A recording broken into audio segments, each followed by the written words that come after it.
Good morning. Happy Wednesday. And welcome back to the Service Business Mastery Podcast. I am one half of your favorite podcasting team. Joshua Crouch sitting next to me virtually is Tersh Blissett. And we are diving into data analysis, which don't change the channel. Some of you guys may think this is super boring, but this is the kind of stuff that's going to level you up in your business and take you to that next level to uncover hidden insights. So we're going to be talking about things like business intelligence, business analysis, and these things are all designed to increase your net profit, increase your return on investment for any advertising that you're doing, increase your employees and their numbers, and find out who your top performers are. And if people were like those top performers, how much more revenue could your business bring in? So I ran across this company a couple months ago. It was a Facebook post somewhere. And I started talking to Jeffrey Eisenberg is the member of Data Turk that we're talking to today. And it's some really interesting stuff because as these softwares and CRMs develop, the trades are still quite a bit behind e-commerce and some of these other industries when it comes to software and business intelligence, and things are rapidly evolving. So it's no longer just good to have like basic data. We need to know what that data is telling us, because as business owners, we look at it and we're like, oh, the numbers look good, but you don't really know what they mean. My favorite thing is getting reports like every single day and say, oh, here's your report on this KPI. Here's your report. And how much time do you spend looking at those? Delete. Well, I feel like there's a disconnect because reporting sounds great because all the gurus say, well, you got to have these reports, you got to meet these KPIs, but you don't really even understand what they mean for your business. Like if you have a CSR booking at 75%, what would it mean to your business if they booked at 77% or 78%? What does that mean for you? So you actually understand like where should you put your effort in training? Yeah. I agree. So we're super excited to get started with this episode. And Jeffrey's a lively person and we're going to get along great. And so this is not going to be a boring episode, just so you're aware. I know some people, whenever they start talking numbers, it's like, ugh. But lucky for you, we love this. And this is going to be a fun episode. But before we get started, I do want to talk a little bit about our sponsors. Sarah, Billy Stevens with Sarah. He's been on the show several times. And if you don't know about Sarah by now, you probably live under a rock, I would imagine, in the HVAC world, at least. But if not, all jokes aside, Sarah is an amazing platform that's up and coming and allowing us to do tons of amazing things. Josh, what you got to say about Sarah and Billy?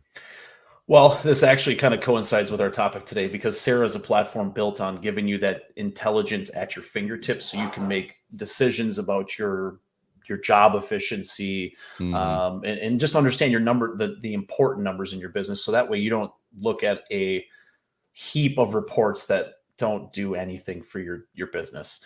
And Sarah's been gracious enough to sponsor the show and also allow us to get better at the production end of this so we can continually get the content out to you guys that's valuable, at least that we think is valuable.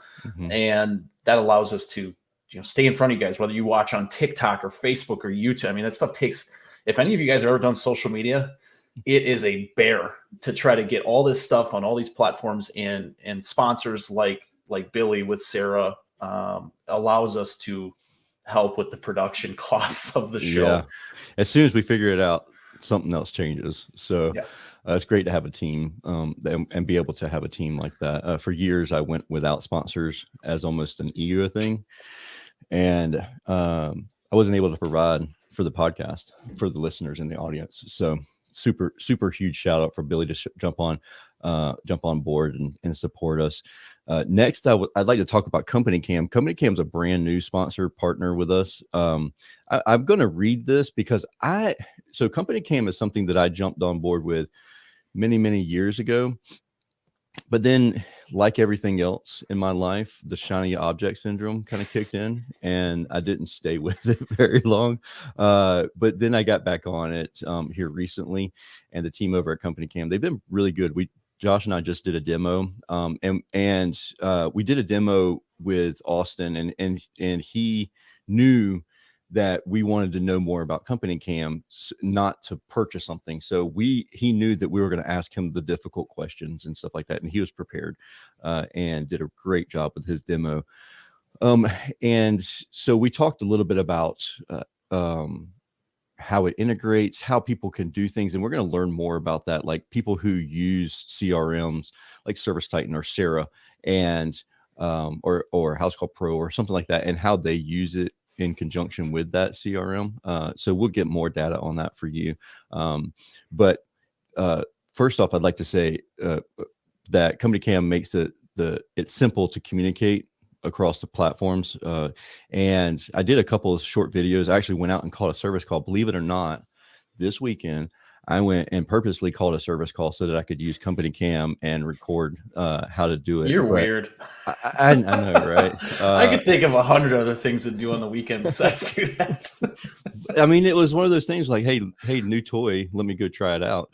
But honestly, it's really cool, and the concept is great, where you can bring all your communication, your document, the metadata, and that's a big thing for us. Metadata, keeping metadata instead of compressing the image and stripping metadata off of it. It takes that and stores it there. So then you upload it to your website, which I didn't know that you could do this, but could create a carousel on your homepage and then upload all this stuff instantly, which is pretty cool.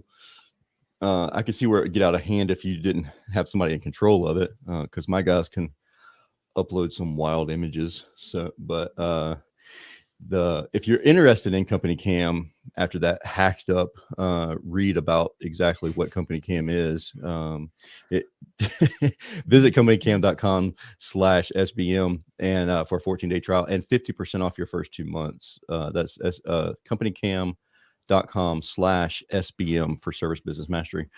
Or reach out to us and ask us about it.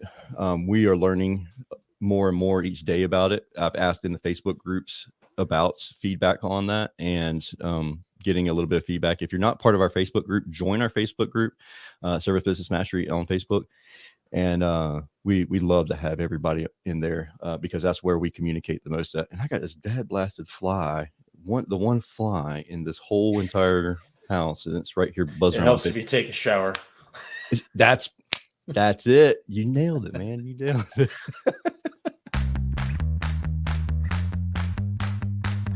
Are you looking for valuable business advice to reach that 7-figure revenue mark?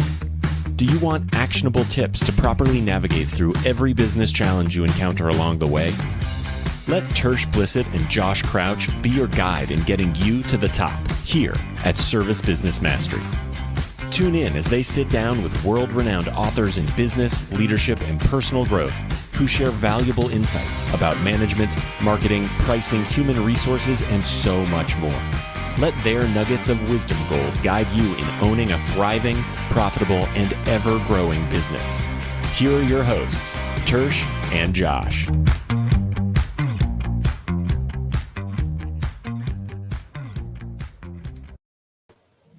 Hey, Jeffrey, how are you today?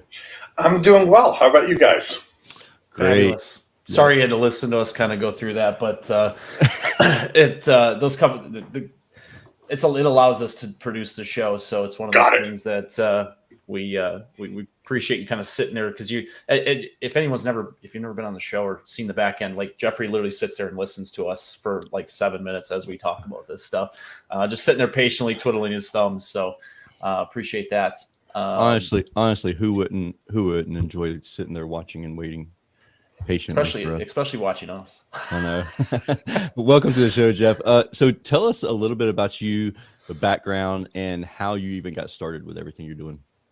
All right. Well, I hate the background questions. Let me tell you what my business does, and then I'll tell you a little bit about us. So that's perfect.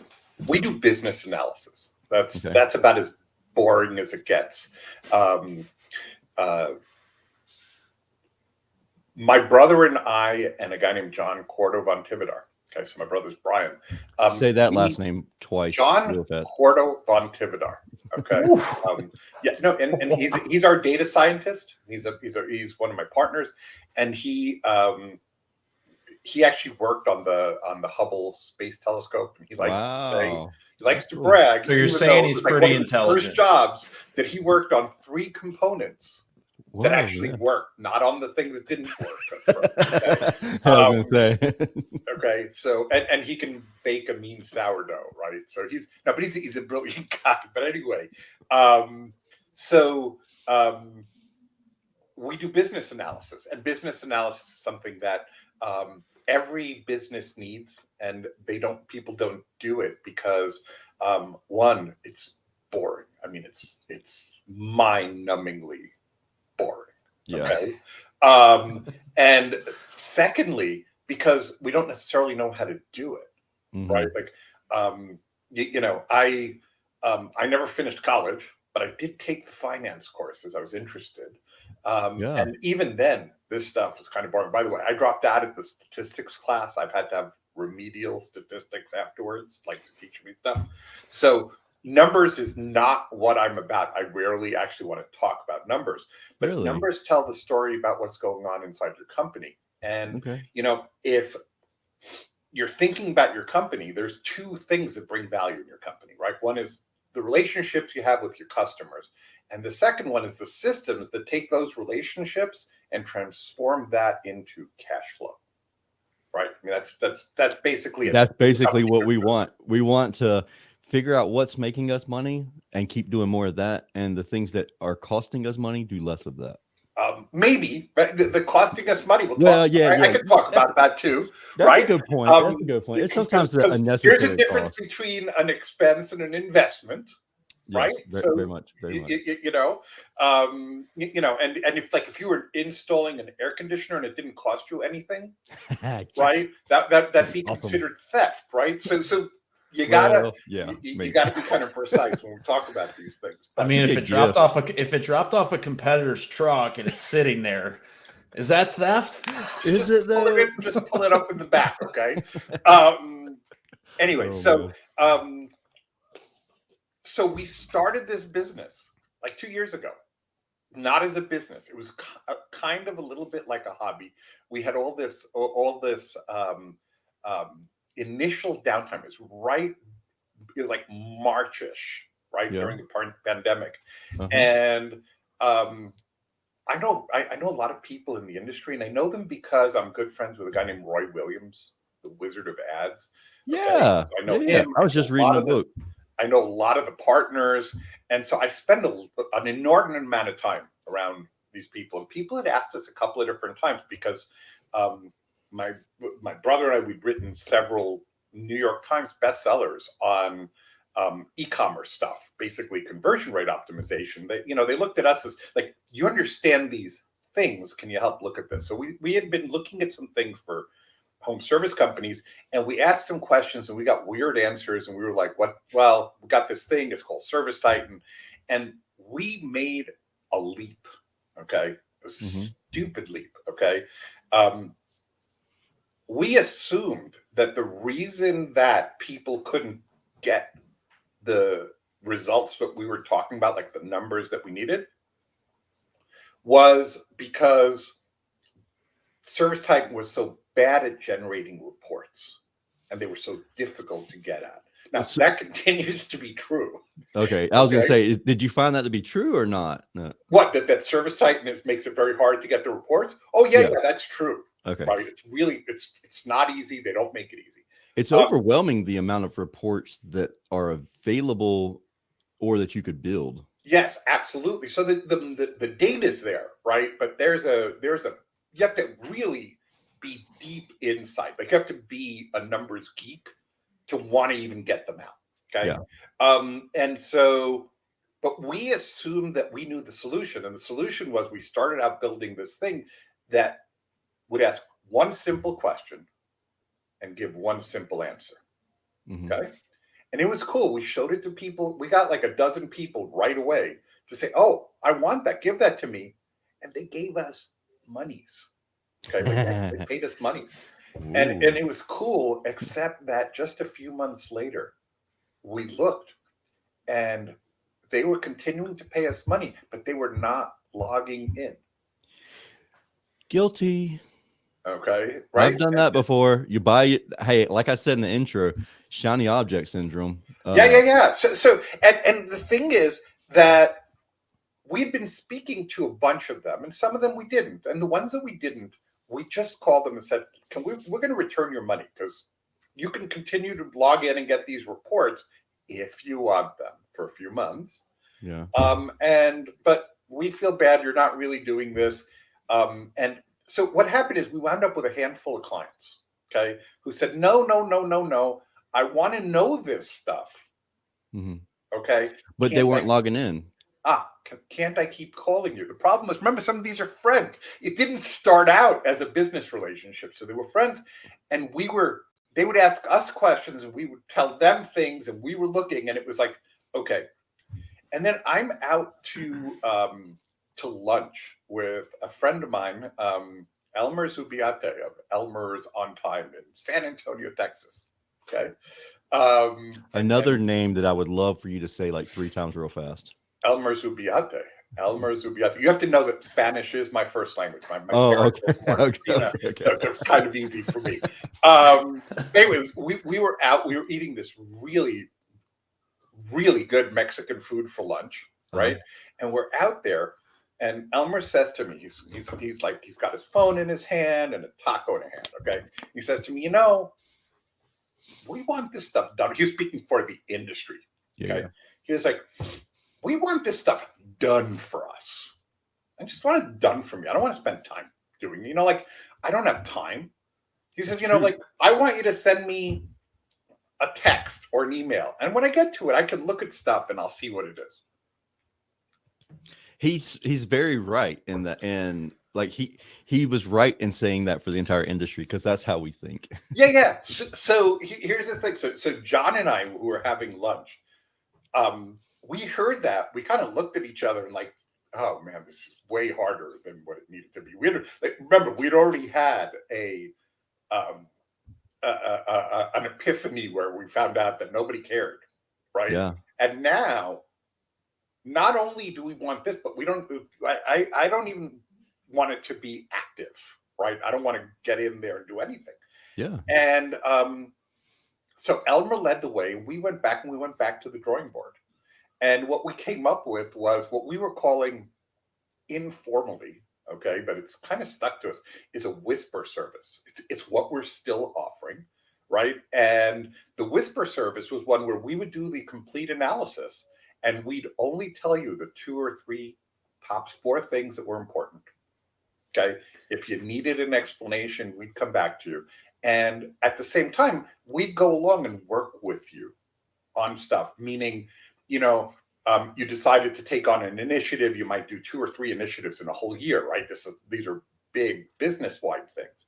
And you would want to track something or track somebody. And we started, we would instrument that and we could track it.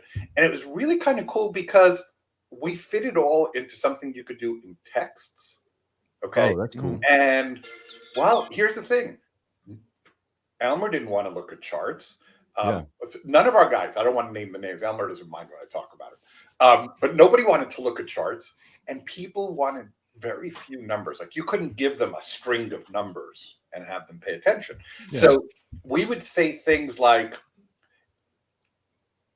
we have a training problem, okay, in your call center. And here's the deal.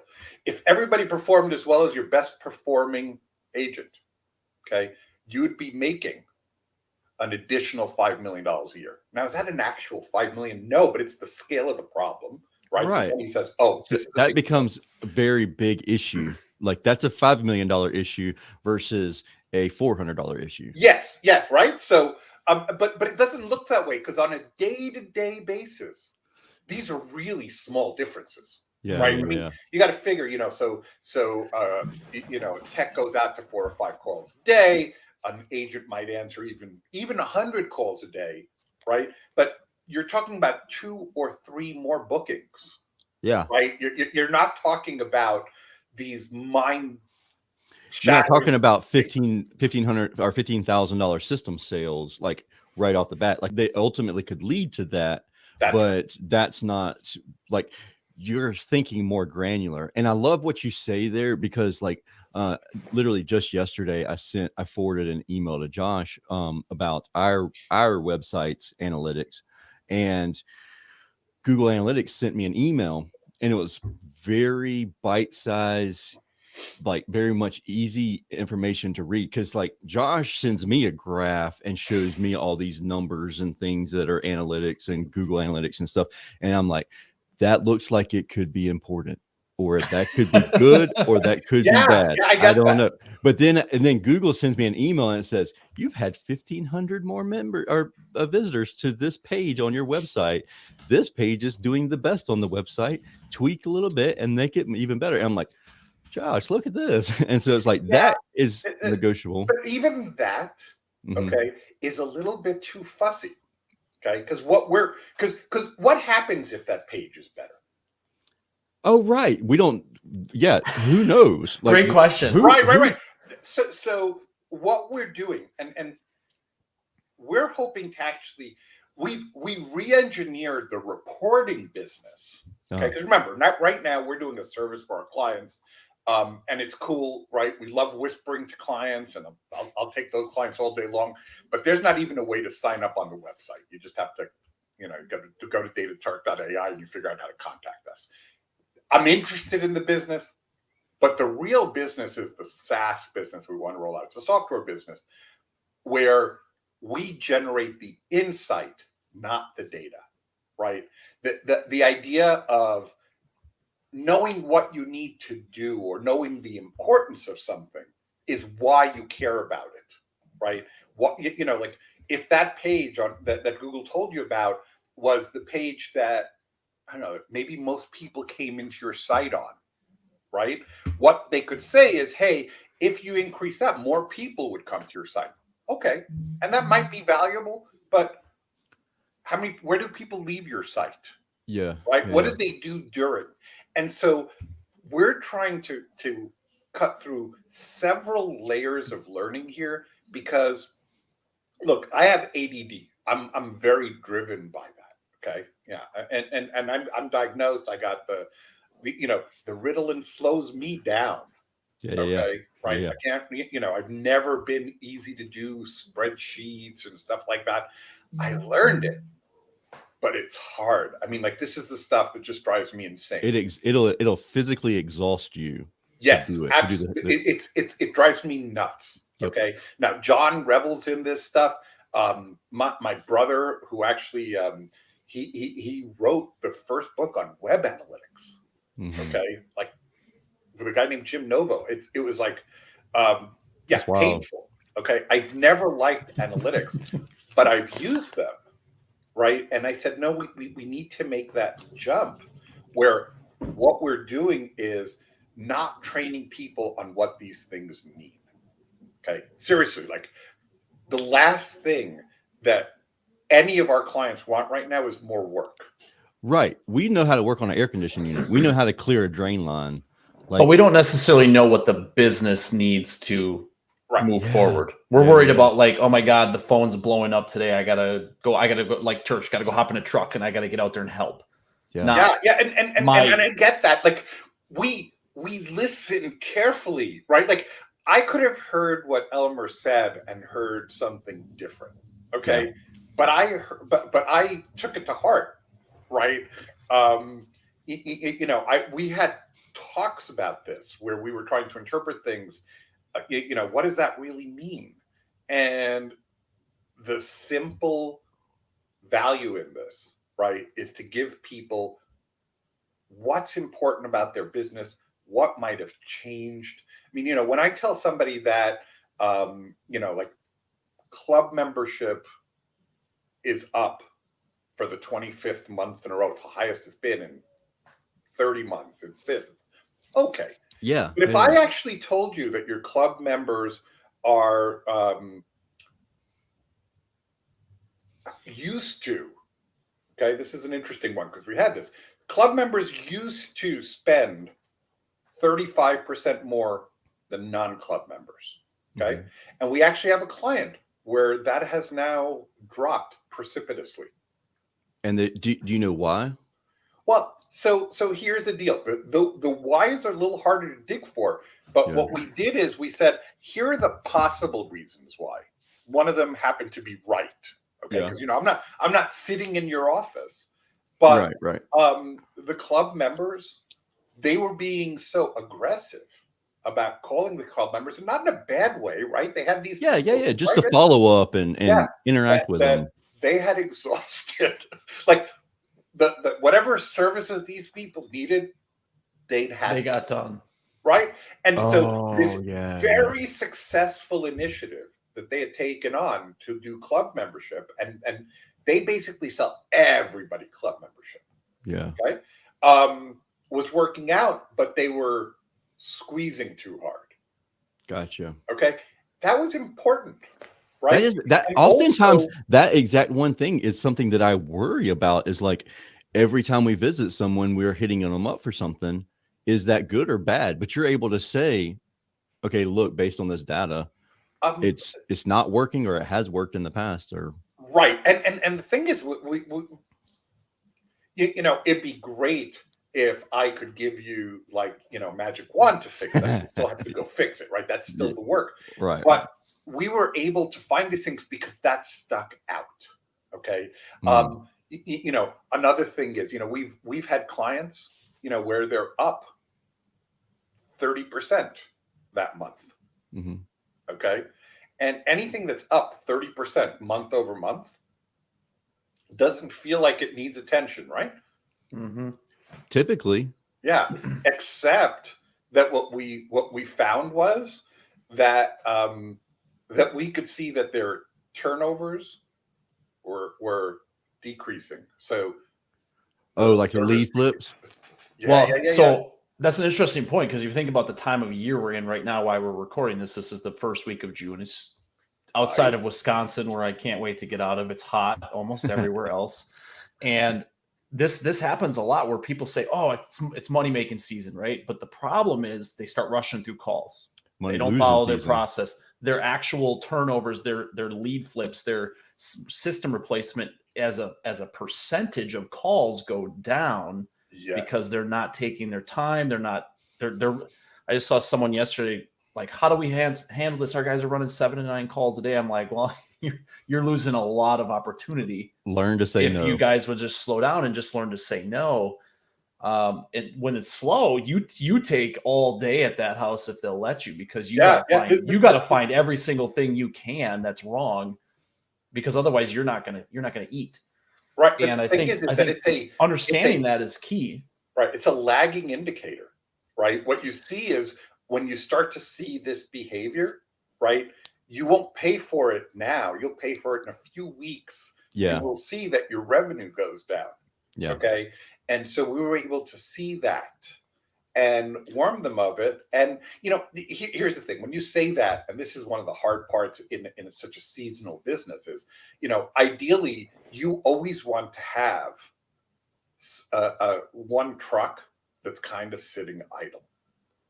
Right. Like a technician in a truck. Yeah. You always want to have a little bit more capacity than what you need if you're a growing company. That's in a perfect world, though. Like, because us finding another technician to sit there this time of year sometimes is that's a full-time job in itself, is locating that individual. Okay, but so I said that equally ridiculous thing. Let's look at the other side of that, right?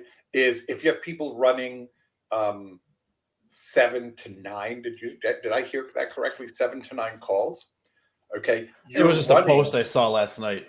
Right. But you're running at well in excess of capacity, right? Oh, absolutely. And so we're looking at systems, right? What would you say if you were running an air conditioner, okay, at 95% of capacity nonstop?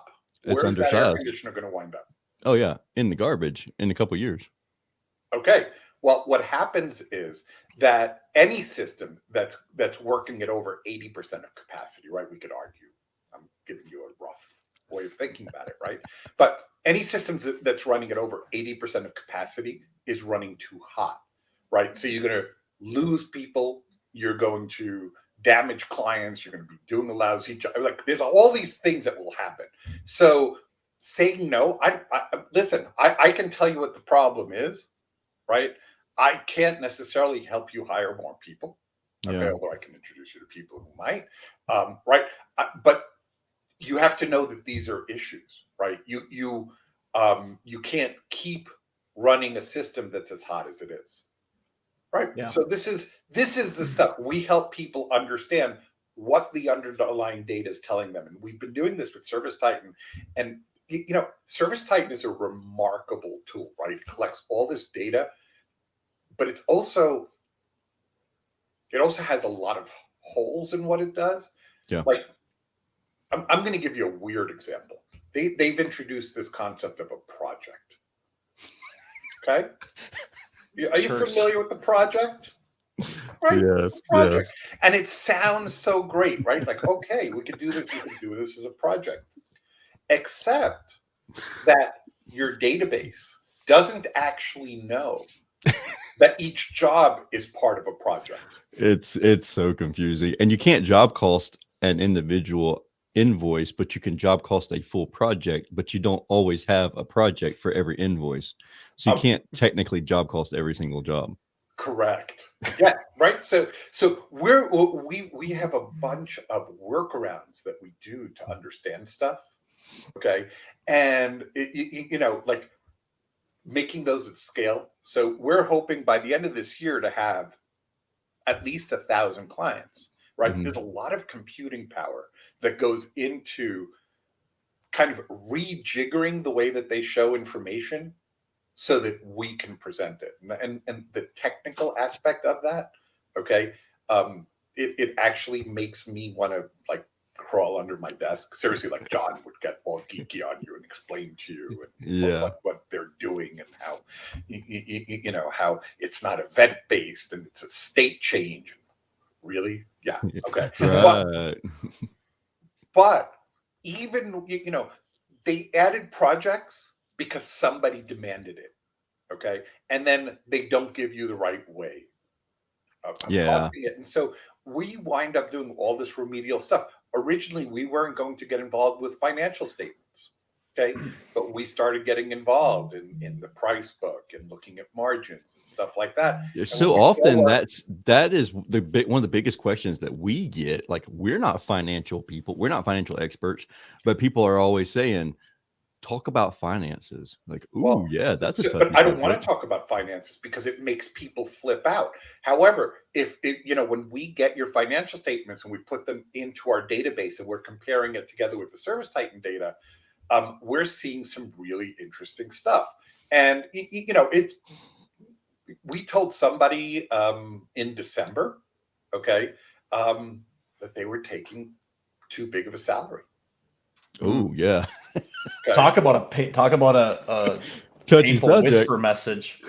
Well, listen, but it's good insights to know and to have, right? If somebody doesn't tell you, you may not know any better. You're like, well, there's money there, so I'll take it, right? Yeah, distribution or something as an owner. Yeah, except that he was chronically paying late fees on other stuff, and it was a cash flow issue. The money was there, but it wasn't there at the time he needed it. He interpreted we made a profit as I could take profit. Yep. Okay. Yep. And no, there's all sorts of other things that were eating up the cash that were profit, right? But you still need to replace things, right? The cash is necessary for all sorts of stuff. And so they were paying more for some materials because they were buying them. Yep. At retail, right? Yep. Mm-hmm. And he was just chronically short of cash. And what we said was, hey, man, it's like, you could swing this.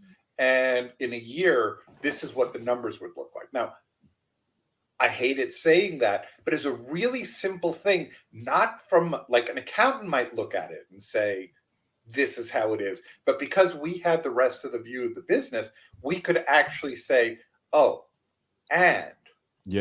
let's raise some prices. It's not just having your accountant like you got your CPA that comes in and says, you're doing great, or you're not doing good. You lost money, you made money. And it's like, okay, cool. Like, but they're great. not looking at the particulars of the business. And here's the thing. We are not experts in service businesses. And Okay. I'm the first person to say this. I think at this point, some people might say, well, you're starting to turn into an expert. Yeah, well, like to me, you're not an expert until you do something for like 20 years. Yeah. Okay. You got to do it Everybody wants to 10,000 times. Yeah. Everybody wants to pretend to be an expert. We understand business, right? There are certain things that work all the time, and we're learning stuff all the time. Okay.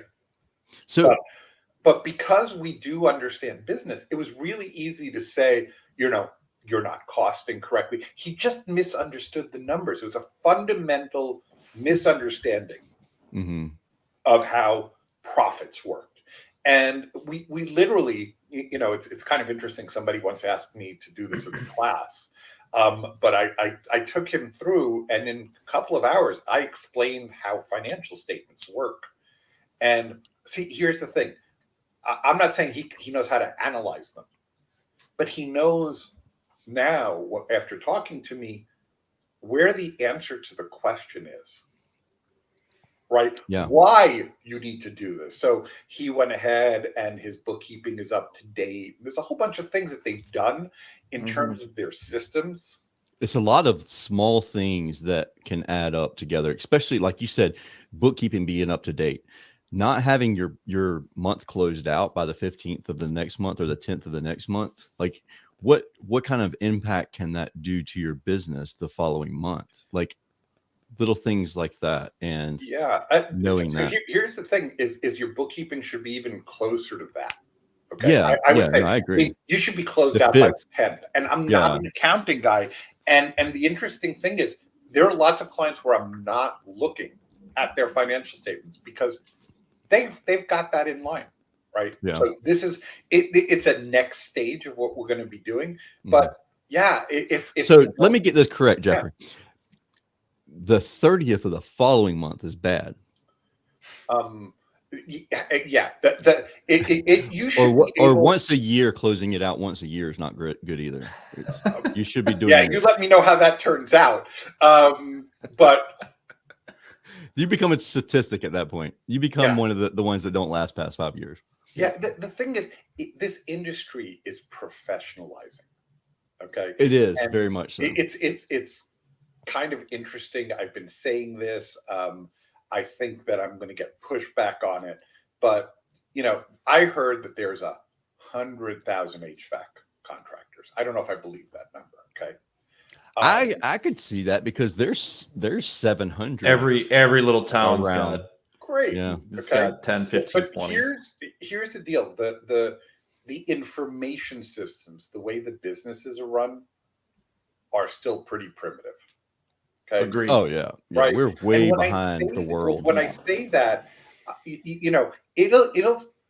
not the people who I think are going to disappear are not the person with one or two trucks. They'll be fine because they're running a fairly simple business. Yeah. But what's going to happen is there's a lot of businesses today doing $2 million, $3 million, $5 million. Okay. And that's a relatively sophisticated business. Right? That's not when you think about it. It's not exactly a small business in the way that most people would think about it. And they're doing it with not as much sophistication as an average bodega guy, right? Like how much money's in the cash register. Yeah, let's pay cash for this. Let's make this decision. It's just the way that's always been done. Well, but over time, and this is part of the attention that's come to the industry, right? The private equity people that are coming to it, the people who are attracted to it, the people like me who are like surprised, wow, there's a lot of money here and there's a lot of opportunity, right? Are basically going to drive out that middle. So the big guys are going to get way bigger. Okay. The middle guys are going to have a choice. They're either going to get way bigger and become bigger guys. Okay. But the ones who don't, they're going to go out of business. You can't support these things. You can't have a competitive disadvantage of not actually understanding how your business works. And Yeah. this is the kind of thing that Michael Gerber and E-Myth talked about, right? Yep. It's why we're so insistent on working on the systems, right? You know, if you've heard before, you should work on your business, not in your business, right? That's a little hard to define, but I have a really easy way of thinking about this, right? When you're working in your business, you're working on the stuff that's important today. Yep. Okay, that's where that's where a lot of people spend most of their time. Yep, putting out the fires, and even if they're not just putting out fires, even if but they're, you know, it's the stuff that's immediately important. Yep. Okay. Responding to emails and answering questions that people have about the business or within the business, answering technicians' questions, answering dispatchers, like, what do I do with this person? How do I solve this problem? But if you're working on your business, you're working on those things that are going to be tomorrow's problems, right? Tomorrow's issues and tomorrow's advantages. And so, you know, listen, I've been a business owner since I'm 28 years old, right? So half my life, man, I'm 56. So that's half my life, right? But most of my adult life, I have not been able to work for other people. Okay? I am a terrible employee. Yes.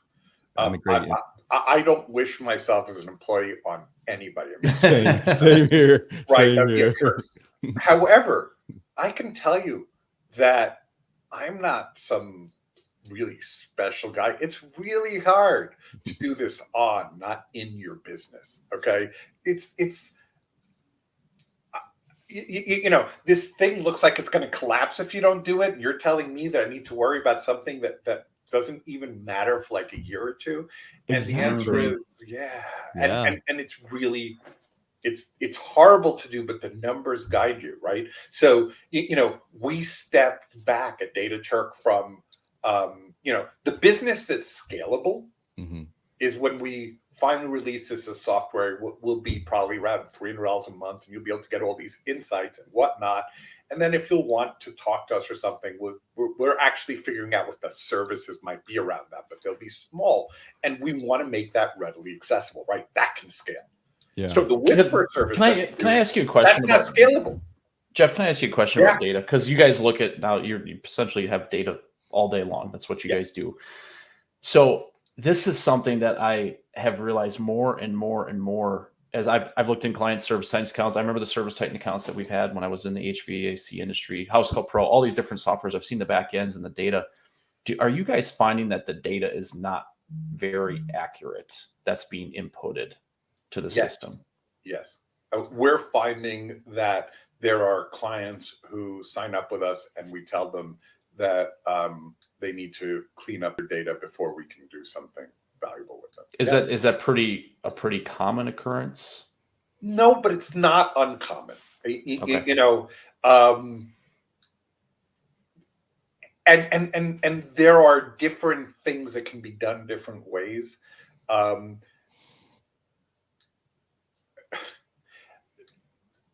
Some of the things that are done in the field, especially, right? Those are training issues. And so sometimes there's really no way to go back and clean up the data. You can only make the data work going forward. Yeah. Right. And that's okay. That's hard to hear though. It's like, we can't take your past 5 years worth of data because it's all garbage. We can try and interpolate it, but we really need to fix it and then get the data. Yeah, Tersh, I'll tell you something. I've heard that, and I've answered. You know, I had a guy who's an older guy who's very forward thinking. He's been trying to get his whole company digitized and all this kind of stuff, and they're doing just shy of 20 million. Okay, and there's a lot of garbage in his data.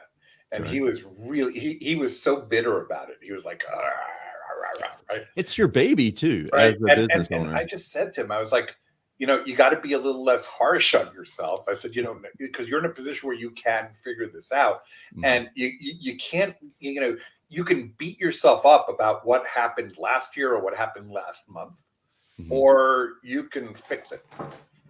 Right. And I'm finding a lot of people, right? I mean, I've spoken to more than one who are resistant to knowing things, right? It's like, it's like the ostrich. Let's just put your head in the sand and right. I don't want to know if I have cancer. By the way, I had cancer a year ago.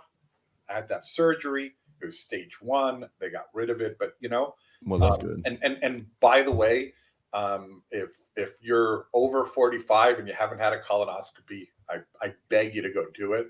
Yeah. Okay? It's really important. But I'm saying that because I know a lot of people, right, who don't. They're scared. They're worried. They can't. Better to not know than to find out something bad. You need to know, right? Yeah. And then you can do something about it. So, yeah, that it's an issue, right? There's a lot of GIGO issues, right? But it's okay. And one of the biggest things is data hygiene. So this idea, like you said, a booking rate of 75%. Okay. So that's based on self-reported data, right? Exactly. That works in Service Titan. Yep. Right. There's a large discrepancies there. We prefer our own number, which is the raw booking rate, which funny enough, it's not that what we're finding is that excused or not a lead are over-reported, although they are in some cases, but minorly. It's not because people are cheating necessarily, but there is no real discipline to that. And that comes from having not cleaned out your phone numbers correctly and not using separate lines for inbound calls, like for technicians, right? That you could do, but it's just a better number to use all the calls, right? So if you're doing about 75%, you're doing about a 20% raw booking. That's the number we use, and it's a much better number to use. And what's interesting is we thought, not that we had invented it, right, but that we were using it, nobody else was. And then I met Chris Yano, right? And we were talking about this, and they use the same number, right? Like they don't use another number. Right. And I was pleased because somebody who had a lot of experience with calls and stuff like that was using that type of number. So and we're doing a lot of correlations, industry correlations, right? Because at this point we still have a small sample set, but it's interesting because I got to see what people's data looks like, right? And there's a real issues around how people pick up the phone. The people who think they're doing a pretty good job, okay, the difference between a pretty good job and a good job is large. Okay. The difference between a good job and an excellent job is even bigger, right? And we're seeing this, right, that it's a power curve. And so there are people who are doing 77, 78. That's the number they look at in their Service Titan dashboard, and they're kind of proud of themselves. Well, I see those numbers and I think to myself the exact same thing. Like, I still want to know if you're getting what you would consider not bookable call, like, why is it not bookable? But I still want to know, because I want to figure out a way to get rid of those phone calls, if nothing else. Like, so part of those phone calls are because people are calling back in to reschedule. Right. Mrs. Smith calls in 3 times asking, she already booked, but then she's got another question, and she's got another question that she forgot on the first call. Yeah. Right. So you can't get rid of those. Some of them are phone numbers that are no longer used. What's funny is, they were assigned and they're really this trash coming in. And some of it is technicians calling in on these numbers, but you got to get rid of that anyway. You got that, but that stuff should stop. So it's the problem isn't so much the data hygiene as the idea that how long people should spend on a call. So when I look at this and we look at, it's funny the things we look at. We found that it takes between 4.5 to 7 minutes to actually book a call. Okay, that's across. I can believe that. That's dozens of clients. Great. So how long does it take to not book a call? Yeah, good point. Okay. I've seen 15 minutes and then not book a call. But if I saw 15 minutes from a single person, I might just go over and smack them. That's right. Yeah. It's like, I get building value. Yeah, I get building value, but at the same time, like. But here's what's interesting: the best performing call centers are able to deal with them between 1.5 and 2 minutes. Mm. Okay, they're able to decipher and get them off the phone that quickly. Yeah. Okay, and so they're not being rude. They're going through it. They're just saying, "Okay, I have this answer. We know what it is." Yeah, we've been looking at stuff like this. Like another one is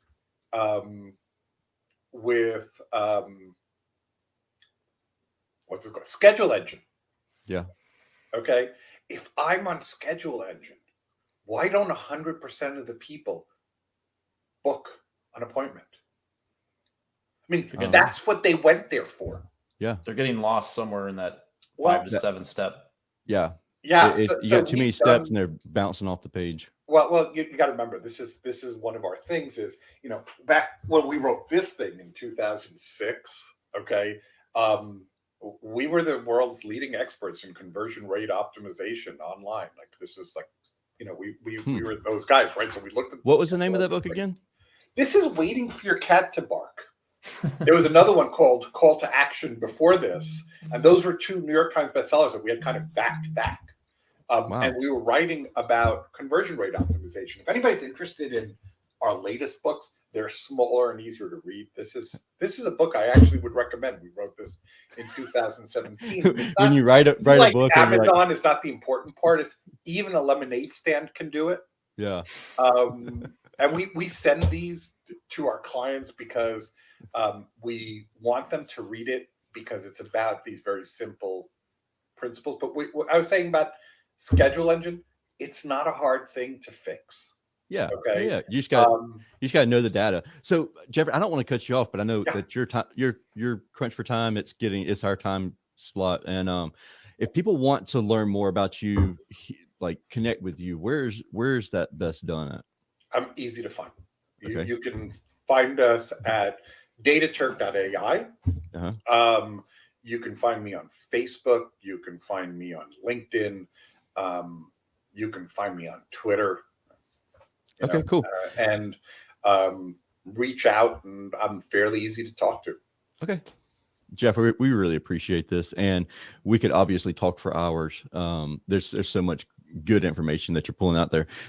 One of the things I wrote down here, I'd like for you to correct me if I'm wrong here. It sounds to me like you're taking ego numbers and turning them into action items. Yes.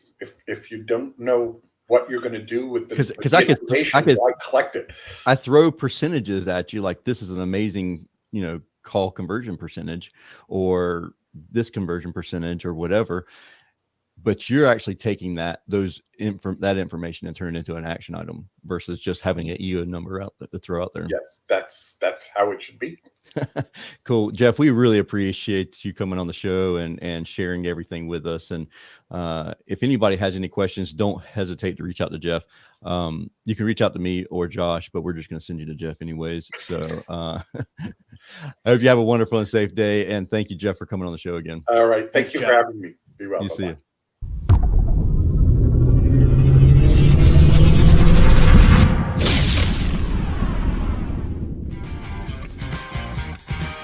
Thank you for listening to this episode of Service Business Mastery. Now that you are equipped with essential business advice from this impactful conversation, you are one step closer to becoming the successful owner of your dreams. If this episode has been helpful to your business journey, don't forget to subscribe to the show, leave a rating, and share it with other owners as well. Visit servicebusinessmastery.com to learn more.